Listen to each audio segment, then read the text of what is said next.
Assalamu alaikum दोस्तों, my name is Saad Zubair Vora. Today I am going to discuss about financial modeling in Excel. Financial modeling in Excel का course जो है वो accounting और finance के जो professionals हैं या स्टूडेंट्स हैं उनके लिए कोर्स डिजाइन किया गया है और उनको ये जॉब मार्केट में भी काफी हेल्पफुल रहता है, फ्रीलांसिंग में, बिजनेस में उनके काफी ये हेल्पफुल रहता है। और एक्सेल में जो व्हाट एनालिसिस टूल्स हैं या फिर फाइनेंशियल मॉडलिंग कैसे की जाती है वो हम इसमें इस कोर्स में पूरा जो है वो सीखेंगे, स्टेप बाय स्टेप अप्रोच से इसको सीखेंगे। और थोड़ा सा इसकी कोर्स आउटलाइन को मैं डिस्कस कर लेता हूं ताकि आप लोगों को आइडिया हो जाए इस कोर्स में जो है वो क्या क्या चीजें हैं। सबसे पहले इस कोर्स का जो टाइटल है वो financial modelling in Excel. Myself Saad Zubair Vora as a trainer of this course. और इसमें यहाँ पर जो कोर्स आउटलाइन है वो हम थोड़ा सा डिस्कस करते हैं कि सबसे पहले हम इन्वेस्टमेंट अप्रेजल को डिस्कस करेंगे कि नेट प्रेजेंट वैल्यू एक्सेल में कैसे निकाली जाती है और उसको डायनेमिक कैसे किया जाता है। Start of the year project में इन्वेस्टमेंट है तो उसको कैसे लिया जाएगा, end of the year project investment है तो कैसे लिया जाएगा, आउटफ्लोज इनफ्लोज और नेट प्रेजेंट वैल्यू कैसे निकालेंगे, डिस्काउंट फैक्टर कैसे निकालेंगे और उसकी बेसिस के ऊपर NPV, return on investment and पे बैक कैसे निकाला जाएगा। तो इन्वेस्टमेंट अप्रेजल में बेसिकली हम क्या करेंगे, एक प्रोजेक्ट ए का भी देखेंगे और प्रोजेक्ट बी का भी देखेंगे, तो हम बीच में कंपैरिजन करेंगे कि कौन से प्रोजेक्ट में हमें इन्वेस्टमेंट करनी चाहिए।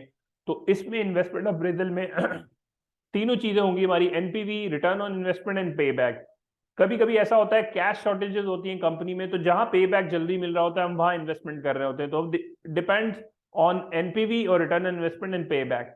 फिर हम यहाँ पर आगे कुछ चलेंगे तो लोन एमोटाइजेशन शेड्यूल, जो कि अगर आप बैंक से लोन लेते हैं तो उसका एक शेड्यूल मेंटेन करना पड़ता है आपको, उस शेड्यूल को फिर लिंक कराना पड़ता है फाइनेंशियल मॉडल से।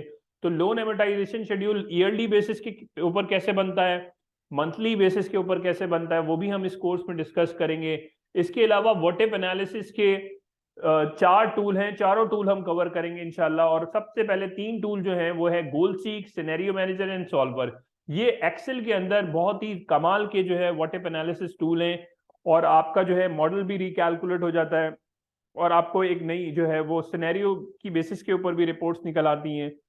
और ये तीनों टूल हम डिस्कस करेंगे वन बाय वन।